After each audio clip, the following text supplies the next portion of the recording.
जय हिंद दोस्तों इस वीडियो में मैं आपके लिए लेके आया हूं मोस्ट इंपॉर्टेंट ऑब्जेक्टिव क्वेश्चन, वो भी क्लास 10th साइंस और साइंस के फिजिक्स पार्ट से लेकर आया हूं।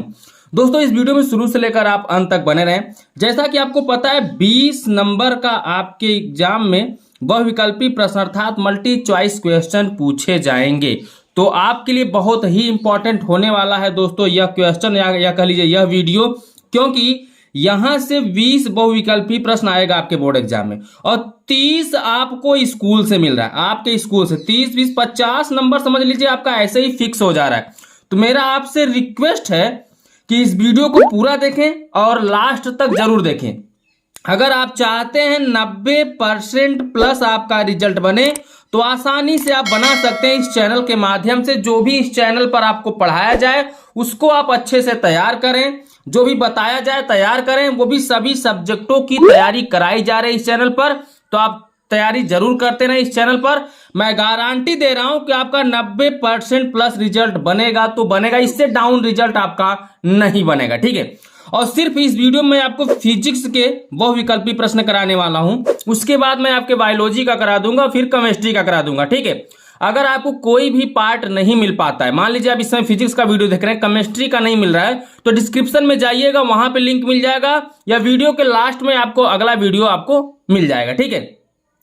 तो मैं आपसे यही उम्मीद करता हूं आप इस चैनल के माध्यम से अच्छे से तैयारी करना स्टार्ट कर दिए हैं, और नहीं कर रहे हैं तो अब स्टार्ट कर दीजिए, ठीक है। और एक नोट्स आप जरूर बनाइएगा, क्योंकि इस चैनल पर सभी सब्जेक्टों की तैयारी कराई जा रही है, ठीक है। सभी सब्जेक्टों की एक एक क्वेश्चन की तैयारी करा दी जाएगी, और ऐसा आपके एग्जाम में कोई क्वेश्चन नहीं होगा जो आपके बोर्ड एग्जाम में ना पूछे। यहां देखिए जितना भी आपके बोर्ड एग्जाम में क्वेश्चन पूछेगा सब फंसेगा, जितना मैं यहाँ पे पढ़ा रहा हूं। बस आप करिए क्या, जितना मैं तैयार करा रहा हूं उसको एक नोटबुक में लिखिए, आप उसको फिर आप रिवीजन करिए, ठीक है। देखिए लिखेंगे तो आपका यहाँ पे रिवीजन भी होगा और हैंड राइटिंग में सुधार भी आएगा। जैसा कि मैंने आपको बताया कि 20 बहुविकल्पी प्रश्न आपके बोर्ड एग्जाम में आएंगे, तो वही बहुविकल्पी प्रश्नों पे आपको विशेष ध्यान देना होगा, क्योंकि यहां से जो आपको नंबर मिलेगा सॉलिड नंबर मिलेगा। बहुविकल्पी प्रश्न में एक भी नंबर आपका कटेगा नहीं, अगर सही है तो सही है, गलत है तो गलत है। इसलिए मैं आपको कहना चाहूंगा कि बहुविकल्पी प्रश्नों पर विशेष तौर पर ध्यान दें। 30 आपको स्कूल से मिल जा रहा है, आपके स्कूल से 30 नंबर मिल जाता है, और 20 आपका यहां से मान लीजिए बहुविकल्पी प्रश्न सभी सही होंगे तो यहां से मिल जाएगा। 30 20 50% रिजल्ट आपका ऐसे ही बन गया। और मैं आपको दावा दे रहा हूं 90% रिजल्ट दिलाने का। तो 90% आप रिजल्ट तभी पाएंगे जब आप उस बचे हुए 40% की तैयारी और यहां पे इस चैनल के माध्यम से तैयारी करेंगे। तो वो कैसे, मैं आपको हर वीडियो में गाइड करता चलता रहता हूं। चलिए हम थोड़ा क्वेश्चन को देख लेते हैं। क्लास 10th साइंस का जो फिजिक्स का बहुविकल्पी क्वेश्चन है, पहले हम इसको बताएंगे, उसके बाद केमिस्ट्री का, बायोलॉजी का, सभी का बारी बारी से बहुविकल्पी प्रश्न कराएंगे। उसके बाद अति लघु उत्तरी, फिर लघु उत्तरी, दीर्घ उत्तरी, सभी टाइप्स के प्रश्न, सभी सब्जेक्टों की तैयारी इसी चैनल पर आपकी कराई जाएगी, ठीक है। अभी तक आपने चैनल को सब्सक्राइब नहीं किया है तो कर लीजिए, और हाँ आपके लिए इतना मेहनत करता हूं, कम से कम वीडियो को आप लाइक जरूर कर दिया करो, ठीक है। तो चलो दोस्तों देख लेते हैं। क्वेश्चन नंबर 1 है, स्वस्थ आंख के लिए दूर बिंदु होता है। तो स्वस्थ आंख के लिए दूर बिंदु जो होता है दोस्तों अनंत पर होता है। क्या होता है? अनंत पर। याद रखिएगा, स्वस्थ आंख के लिए दूर बिंदु होता है अनंत पर, ठीक है। नेक्स्ट क्वेश्चन है, स्पष्ट दृष्टि की न्यूनतम दूरी होती है या दूरी है। देखिए जितने भी क्वेश्चन करा रहे हैं इसको आप नोटबुक में जरूर लिखिएगा, एक अलग से कॉपी ले लीजिए, सभी सब्जेक्टों का एक अलग अलग नोट बना लीजिए, नोटबुक बना लीजिए। जितना मैं तैयारी करा रहा हूं उसको आप तैयार करके चले जाएंगे, जब एग्जाम दे के आएंगे तो आप खुद बोलेंगे हाँ सर जो आप पढ़ाए थे सब वही फंसा है। तो मैं लिख कर दे रहा हूं, जो मैं पढ़ा रहा हूं इससे बाहर एक भी आपके एग्जाम में क्वेश्चन नहीं आएगा तो नहीं आएगा। प्लीज मेरी आप बात को मानिए, मेरी बात को सहमत करिए, और जो मैं पढ़ा रहा हूं उसको आप तैयार करिए, ठीक है। देखिए दोस्तों क्वेश्चन नंबर 2 है, स्पष्ट दृष्टि की न्यूनतम दूरी है। तो देखिए न्यूनतम दूरी की जब भी बात करेगा और स्पष्ट दृष्टि की बात करेगा तो यहां पर ध्यान दीजिएगा 25 सेंटीमीटर होता है। कितना होता है? 25 सेंटीमीटर। दूर बिंदु की बात करेगा तो अनंत पर, और नजदीक की बात करेगा तो 25 सेंटीमीटर पर। क्लियर? चलिए नेक्स्ट क्वेश्चन को देखते हैं। निकट दृष्टि दोष के निवारण के लिए चश्मे में प्रयुक्त करना चाहिए, अर्थात किस प्रकार के लेंस को प्रयुक्त करना चाहिए? उत्तल लेंस, अवतल लेंस, उत्तल दर्पण अवतल दर्पण। तो 4 ऑप्शन आपके बोर्ड एग्जाम में भी जो पेपर आएगा उसमें भी रहेगा 4 ऑप्शन, और आपको मार्कशीट मिलेगा वहां पे भरने के लिए। ठीक है, मैं सब बताऊंगा कि वो मार्कशीट आपको भरना कैसे है, मैं एक वीडियो बनाकर उस पर बता दूंगा। फिलहाल अभी एग्जाम आपका बहुत दूर है, तो अभी आप सिर्फ तैयारी करिए। ठीक है, बता दिया, समय आएगा तो वो भी बता दिया जाएगा। निकट दृष्टि दोष के निवारण के लिए चश्मे में प्रयुक्त करना चाहिए, किस प्रकार का लेंस प्रयुक्त करना चाहिए? तो निकट दृष्टि दोष बोला है तो अवतल लेंस। किस प्रकार के लेंस का प्रयोग करना चाहिए? अवतल लेंस। यही दूर दृष्टि बोलता तो उत्तल लेंस हो जाता। क्लियर, समझ गए ना? अगर ऐसे क्वेश्चन आएंगे तो आपको इसी तरीके से ध्यान देना होगा, मैं समझाता भी चल रहा हूं जो समझाने लायक है। ठीक है, चौथा है प्रकाश का प्रकीर्णन सबसे कम होता है। प्रकाश का प्रकीर्णन सबसे कम किसमें होता है? लाल में। ध्यान दीजिएगा, प्रकीर्णन बोलेगा तो सबसे कम लाल में, और तरंग दैर्ध्य बोलेगा तो सबसे ज्यादा किसमें होता है? लाल में ही होता है। ठीक है, और अगला देखिए, प्रिज्म द्वारा विचलन अधिकतम होता है, तो बैगनी रंग में सबसे ज्यादा विचलन होता है। ठीक है, अब ध्यान दीजिए, क्वेश्चन को समझकर आप टिक मारिएगा।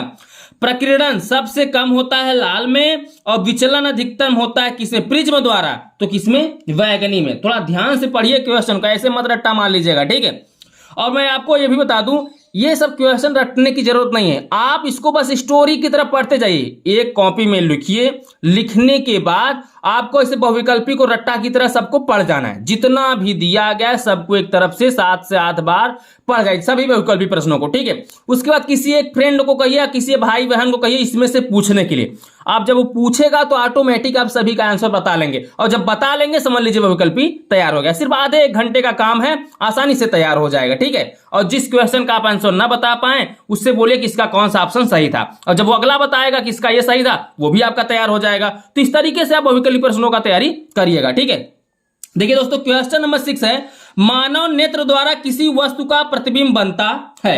तो मानव नेत्र द्वारा किसी वस्तु पर जो प्रतिबिंब बनता है, कार्निया पर, आइरिस पर, पुतली पर या रेटिना पर, तो जो प्रतिबिंब बनता है हमारे यहाँ के रेटिना पर बनता है। ठीक है, क्लियर हो गया क्वेश्चन नंबर 6 तक? चलो बढ़ते हैं आगे। अब क्वेश्चन नंबर 7 है, दूर दृष्टि दोष के कारण प्रतिबिंब बनता है रेटिना पर, रेटिना के पीछे, रेटिना के आगे, नेत्र लेंस पर। तो दोस्तों यहां पर बनता है रेटिना के पीछे।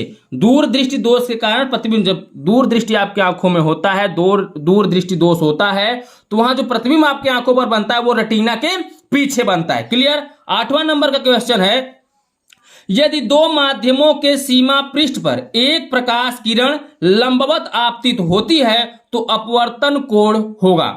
ध्यान दीजिएगा दोस्तों, ऐसे क्वेश्चन आपके एग्जाम में बहुत ज्यादा पूछे जाते हैं, और आपसे रिक्वेस्ट है कि जितना भी तैयारी कराया जाए उतना तैयार करके जाइएगा। ये नहीं तैयार मत करिए, एग्जाम दे के आइए बोलिए सर वो तो फंसा नहीं। भैया तैयार पहले जितना मैं करा रहा हूं उतना करके जाओ, सभी फंसेगा। एक भी क्वेश्चन आपके एग्जाम में ऐसा नहीं होगा जो इससे बाहर होगा। ठीक है, तो दोस्तों यदि 2 माध्यमों के सीमा पृष्ठ पर एक प्रकाश किरण लंबवत आपतित होती है तो वहां अपवर्तन कोण क्या होता है? 0 होता है, अर्थात 0 अंश होता है। ठीक है, 9 नंबर क्वेश्चन है, एक उत्तल दर्पण की फोकस दूरी 10 सेंटीमीटर है, दर्पण की वक्रता त्रिज्या होगी। ऐसा भी क्वेश्चन बहुत बार पूछा गया है।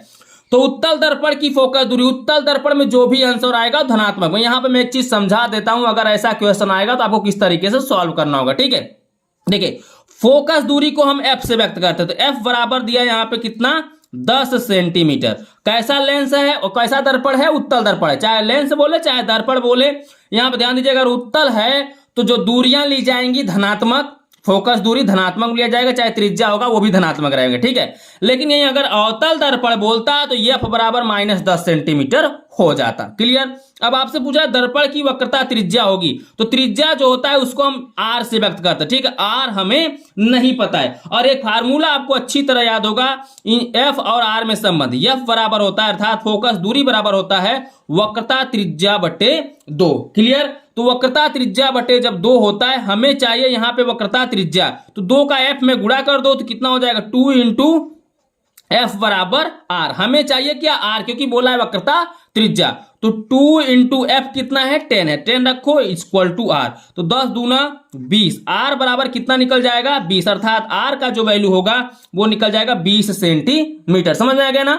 या यहां पे त्रिज्या देकर फोकस दूरी पूछेगा तब भी इसी फार्मूले का यूज करना है, या फोकस दूरी देख के त्रिज्या पूछेगा तब भी इसी फार्मूले का यूज करना है। एक मान रहेगा, दूसरा मान आप आसानी से यहां पर निकाल लोगे। और एक क्वेश्चन यहां से हर साल पूछता है, इसलिए मैंने यहां पे सोचा कि आपको बता दूं। ठीक है, समझ गए ना। चलो आगे बढ़ते हैं नेक्स्ट क्वेश्चन की तरफ। Question number 10। अब देखिए दोस्तों, क्वेश्चन नंबर 10। निर्वात में प्रकाश की चाल 3×10⁸ मीटर प्रति सेकेंड है, तो कांच में प्रकाश की चाल होगी। अपवर्तनांक आपका दिया रहेगा 1.5। ठीक है, अब यहां पर आपसे पूछ रहा है कांच में प्रकाश की चाल, अर्थात प्रकाश की चाल पूछ रहा है। ऑप्शन दिया है 4.5×10⁸ मीटर प्रति सेकेंड, 2.0×10⁶ मीटर प्रति सेकेंड, 3.0×10⁶ मीटर प्रति सेकेंड और यहाँ पे 2.0×10⁸ मीटर प्रति सेकेंड है। तो आपको करना क्या है, यहां दशमलव लगा या मीटर प्रति सेकेंड है, इसमें आपको भाग कर देना है। ठीक है, क्या करना है, भाग कर देना। भाग कैसे किया जाएगा, ध्यान दीजिए। जैसे 3×10⁸ दिया गया, इसको लिखिए और नीचे कितना अपवर्तनांक से आप भाग कर देंगे। ठीक है, दशमलव हटाएंगे, ऊपर 0 बढ़ेगा, 30×10⁸ हो जाएगा और नीचे हो जाएगा 15। 15 दूना 30। ठीक है, तो 15 दूना 30 आएगा, तो यहां बचेगा 2×10⁸। तो अर्थात 2.0×10⁸ यहां पे आपको क्या मिल जाएगा, ऑप्शन नंबर डी राइट हो जाएगा। ठीक है, क्या हो जाएगा, ऑप्शन नंबर डी आपका राइट हो जाएगा। क्लियर। चलो आगे बढ़ते हैं क्वेश्चन नंबर 11 पर। 11 नंबर है आपका, निर्वात में प्रकाश की चाल होती है। तो निर्वात में जो प्रकाश की चाल होती है दोस्तों, वो होती 3×10⁸ मीटर प्रति सेकेंड। ठीक है, मैं थोड़ा फटाफट कराने का प्रयास करता हूं क्योंकि वीडियो काफी लंबा हो जाएगा तो मजा नहीं आएगा। ठीक है, और अब देखिए 12 नंबर क्वेश्चन है दोस्तों, प्रकाश की तरंग दैर्ध्य परास होती है। जितने भी क्वेश्चन कराए जाएं आप उसको अच्छे से जरूर तैयार करें, मैं बार बार बोल रहा हूं। तो प्रकाश की तरंग दैर्ध्य जो परास होती है वो 4000 एंगस्ट्रॉम से 8000 एंगस्ट्रॉम तक होती है। निम्न में से पारभाषक माध्यम है। पारभाषक मतलब जिसमें से प्रकाश पार हो रहा है, इसका मुझे आभास हो रहा है, वो हम कौन सा वस्तु हो सकता है, वायु हो सकता है नहीं, कांच हो सकता है नहीं, घिसा हुआ कांच, दीवार। कांच में तो पूरा पार हो जाएगा, दीवार में तो आप आभास नहीं कर सकते प्रकाश पार हो रहा है नहीं हो रहा है, वायु में तो हम समझ ही नहीं सकते क्योंकि वायु में पूरा प्रकाश दिखता है। लेकिन आभास होगा, अगर कांच को थोड़ा सा घिस दें तो हमें लगेगा यार थोड़ा प्रकाश उस तरफ जा रहा है। ठीक है, धुंधला सा दिखाई देगा। तो ये उसका राइट आंसर हो जाए क्वेश्चन नंबर 13 का सी। क्लियर। क्वेश्चन नंबर 14 है, किसी पृष्ठ से परावर्तित प्रकाश की मात्रा निर्भर करती है। अब बोला किसी पृष्ठ से परावर्तित प्रकाश की मात्रा निर्भर करती है, प्रकाशिक माध्यम पर जी नहीं, प्रकाश स्रोत पर जी नहीं, पृष्ठ की प्रकृति पर निर्भर करती है। वो पृष्ठ की प्रकृति कैसी है उस पर निर्भर करती है कि प्रकाश की मात्रा कितनी होगी। ठीक है, चलिए समझ गए यहां तक आप, तो आगे बढ़िए।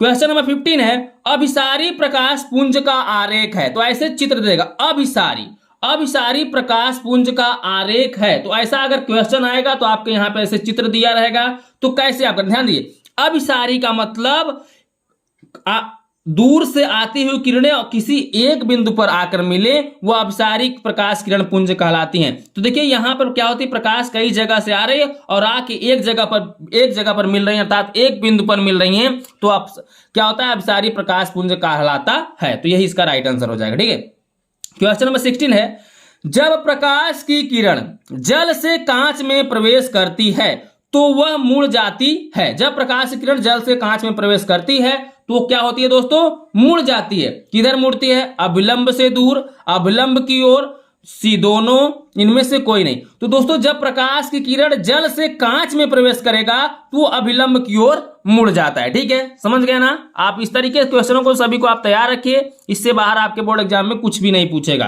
क्वेश्चन नंबर 17 है, यदि किसी वस्तु को एक दर्पण के सामने निकट रखने पर प्रतिबिंब सीधा बने किंतु दूर रखने पर उल्टा प्रतिबिंब बने तो वह दर्पण होगा। तो वह दर्पण कैसा होगा दोस्तों, समतल दर्पण होगा? जी नहीं। अवतल दर्पण? जी हाँ। अगर उल्टा प्रतिबिंब बन रहा है तो यह कैसा दर्पण हो जाएगा, अवतल दर्पण। क्वेश्चन नंबर 18 को समझिए, अवतल दर्पण के फोकस पर रखी वस्तु का प्रतिबिंब बनता है। क्या बोला है, अवतल दर्पण के फोकस पर रखी वस्तु का प्रतिबिंब बनता है। तो अगर अवतल दर्पण के फोकस पर रखी है वस्तु का प्रतिबिंब बनेगा, वक्रता केंद्र पर जी नहीं, दर्पण के पीछे जी नहीं, अनंत पर बनेगा। इसका राइट आंसर हो जाएगा ऑप्शन नंबर सी। क्लियर हो गया? तो चलो और आगे हम बढ़ लेते हैं।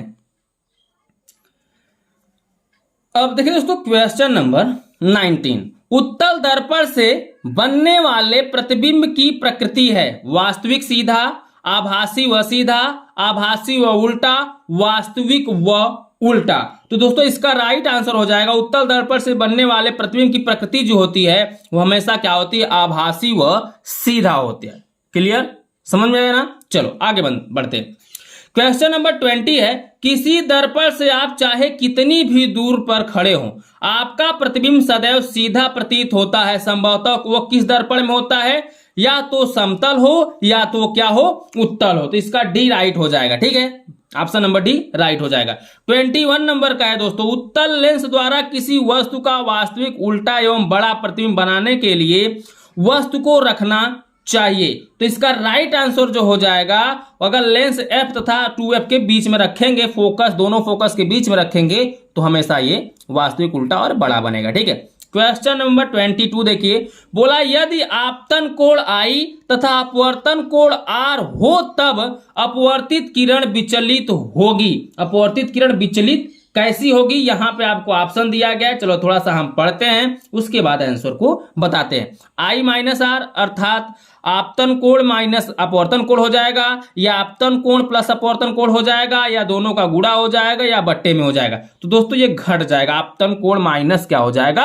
अपवर्तन कोण हो जाएगा। ठीक है, क्लियर हो गया? 23 नंबर देखिए दोस्तों क्वेश्चन, किसी बिंब का वास्तविक तथा समान साइज का प्रतिबिंब प्राप्त करने के लिए बिंब को उल्टा लेंस के सामने कहां रखें? देखिए दोस्तों क्वेश्चन नंबर 20 क्या है? 3 है।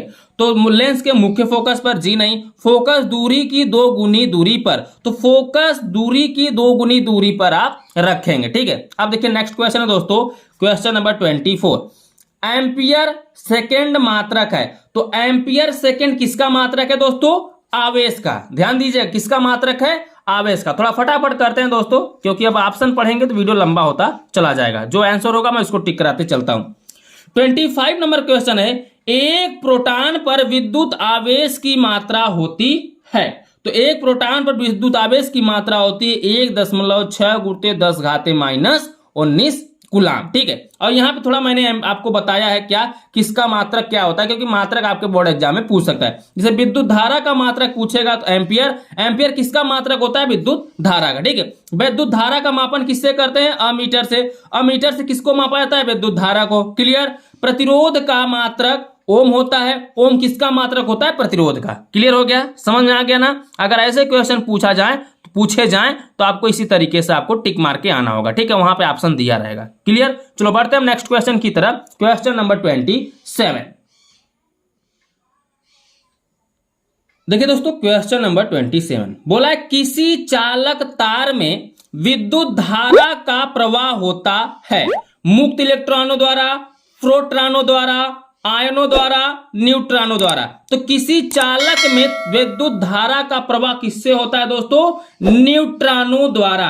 ठीक है, किसके? सॉरी दोस्तों, न्यूट्रॉन नहीं, इलेक्ट्रॉनों द्वारा। सॉरी, यहां पे इलेक्ट्रॉनों द्वारा करिएगा, राइट आंसर हो इलेक्ट्रॉन। ठीक है, मुक्त इलेक्ट्रॉनों द्वारा। इलेक्ट्रॉन द्वारा किसी भी तार में अगर धारा प्रवाह हो रही तो वो इलेक्ट्रॉन ही करते हैं। ठीक है, गलती से मैंने न्यूट्रॉन कर दिया। देखिए 28 नंबर है, किसी चालक में धारा का प्रवाह होता है। किसी चालक में धारा का प्रवाह होता है। तो किसी चालक में धारा का प्रवाह किसके द्वारा होता है? इलेक्ट्रॉनों द्वारा। ध्यान दे, धारा जब भी बहेगी तो किसके माध्यम से? इलेक्ट्रॉन के माध्यम। ठीक है, 29 है, ओम के नियम का सूत्र है तो V बराबर I × R होता है। इसका ऑप्शन नंबर सी सही हो जाएगा। अब नंबर 30 क्वेश्चन को देखिए, ताप बढ़ने पर किसी चालक का वैद्युत प्रतिरोध क्या होता है? बढ़ता है। अगर ताप बढ़ रहा है तो विद्युत चालक का प्रतिरोध भी क्या होगा? बढ़ेगा। 30 नंबर 1 क्वेश्चन है, ओम के नियम के अनुसार विभवांतर व धारा के बीच ग्राफ होगा एक। कैसा ग्राफ होगा? सरल रेखा का। ठीक है, 30 नंबर 2 क्वेश्चन है दोस्तों, थोड़ा आगे बढ़ के देखते हैं आपको। दो चालक तार जिनके पदार्थ लंबाई तथा व्यास समान है किसी विद्युत परिपथ में पहले श्रेणी क्रम में और फिर पार्श्व क्रम में संयोजित किए जाते हैं। श्रेणी क्रम तथा पार्श्व क्रम संयोजन में उत्पन्न ऊष्माओं का अनुपात क्या होगा? तो उत्पन्न ऊष्माओं का जो अनुपात होगा 1:4 होगा। ठीक है, ऐसे क्वेश्चन आप रट लीजिए, ऐसे ही पूछे जाएंगे आपके एग्जाम में, इससे हटकर कुछ भी नहीं आएगा। 33 नंबर क्वेश्चन है, बिजली के बल्ब में फिलामेंट होता है। तो जो बिजली का बल्ब होता है इसमें जो फिलामेंट बना होता है किसका बना होता है दोस्तों? टंगस्टन का। किसका बना होता है? टंगस्टन का। ठीक है, नेक्स्ट क्वेश्चन है 34 नंबर का जो क्वेश्चन है, 1 किलोवाट घंटा में जूल की संख्या होगी। तो 1 किलोवाट घंटा में 3.6 गुणित 10⁻6 क्या होता है? ये दोस्तों इतना जूल की संख्या होता है। ठीक है, 35 क्वेश्चन है, एक अश्व शक्ति बराबर होता है, एक अश्व शक्ति बराबर होता है 746 वाट। क्लियर? चलो बढ़ते हैं हम नेक्स्ट क्वेश्चन की तरफ। अब देखिए दोस्तों क्वेश्चन नंबर 36, 4 ओम प्रतिरोध वाले n चालक तार समांतर क्रम में जोड़ने पर तुल्य प्रतिरोध होगा। तो 4/, क्या होगा? n होगा, अर्थात 4/n होगा। ठीक है, 37 नंबर क्वेश्चन है, विद्युत ऊर्जा की मात्रक होती है। अब बताइए विद्युत ऊर्जा का मात्रक क्या होता है? अगर ऐसा क्वेश्चन आपके सामने आएगा तो क्या होगा? वाट तो होगा नहीं, किलोवाट भी नहीं होगा, किलोवाट प्रति घंटा भी नहीं होगा, किलोवाट घंटा होता है। विद्युत ऊर्जा का जो मात्रक होता है वो क्या होता है? किलोवाट घंटा होता है। ठीक है, क्लियर? अगला क्वेश्चन है दोस्तों 38। तो 38 में बोला है, प्रतिरोध R के किसी तार के टुकड़े के 5 बराबर भागों में काटा जाता है। इन टुकड़ों को फिर पार्श्वक्रम में संयोजित कर देते हैं। यदि संयोजन का तुल्य प्रतिरोध R' है तो R/R' का अनुपात क्या होगा? जब भी ऐसा क्वेश्चन आएगा और 5 बराबर भागों में संयोजित करने की बात, काटा जाने की बात करेगा, तो हमेशा ध्यान दीजिएगा इसका राइट आंसर जो हो जाएगा वो कितना हो जाएगा? उसका वर्ग होगा। 5 बराबर भागों में बांटने के लिए बोला है तो 5 का वर्ग 25। अगर 6 बराबर भागों में बात करता तो क्या R/R' की बात करेगा तभी, अगर बटे में बात करेगा तभी, नहीं तो आप बटे में नहीं बात करेगा तो ये बटे ये वाला आंसर हो जाता। ठीक है, 5 बराबर भागों में बात करेगा तो 25 आंसर करिएगा, 6 बराबर भागों में तो 36 करिएगा, क्योंकि इसी का वर्ग हो जाएगा। और यहाँ पे जब बटे में रहेगा R/R' के रूप में रहेगा तब, अगर R/R' के रूप में नहीं रहेगा तो ये बाई के रूप में इसका आंसर ये हो जाता। ठीक है, क्लियर? चलो बढ़ते हैं नेक्स्ट क्वेश्चन की तरफ। देखिए उसी पर आधारित लिया मैंने।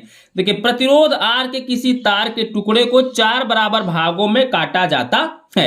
इन टुकड़ों को फिर समांतर क्रम में संयोजित कर देते हैं। यदि कुल तुल्य प्रतिरोध R हो तो R'/R का अनुपात होगा। देखिए यहां पहले वाले क्वेश्चन में R/R' लिया था, अब यहां पे R'/R ले लिया, उसी का उल्टा।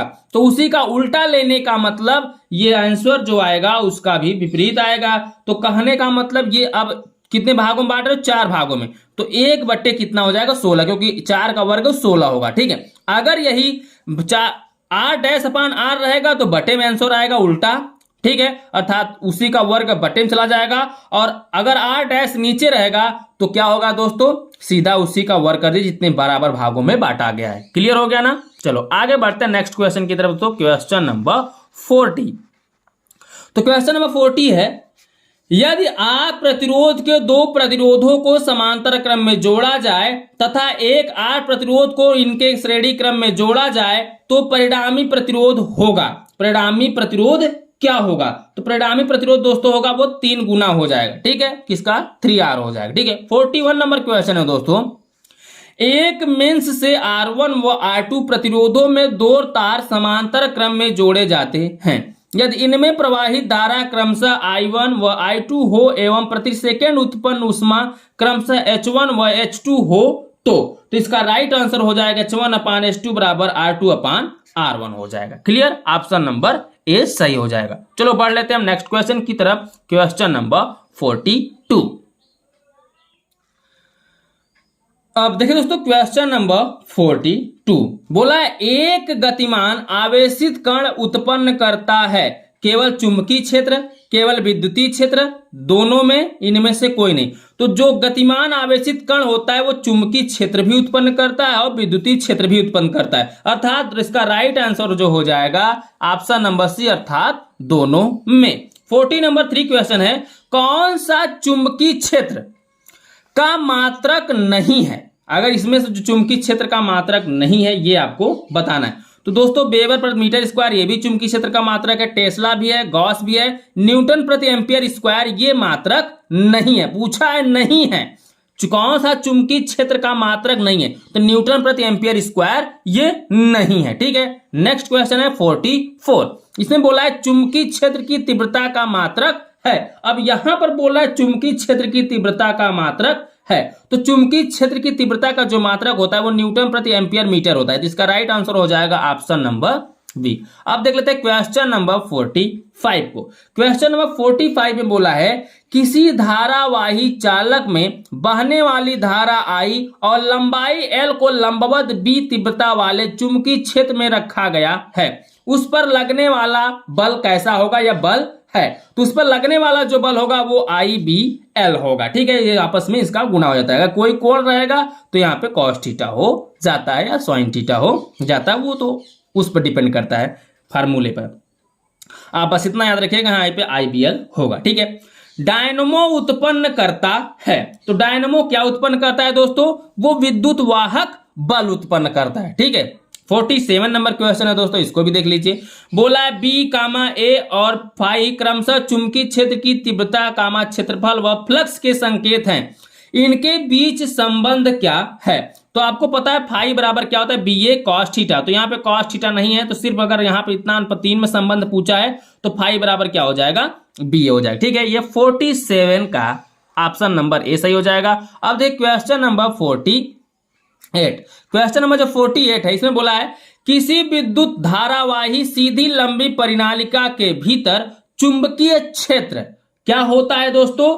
शून्य होता है, या इनके सिरे की ओर जाने पर घटता है, या सभी बिंदुओं पर समान होता है, या मैंने यहाँ पर डैश डैश लगाया, इसका मतलब इसके सिरे की ओर जाने पर बढ़ता है, या घटता है या बढ़ता है, ये हमें क्लियर करना है। ना घटता है ना बढ़ता है न ही शून्य होता है, होता क्या है? सभी बिंदुओं पर क्या होता है? समान होता है। ठीक है, 49 क्वेश्चन है विद्युत धारा उत्पन्न करने की युक्ति है।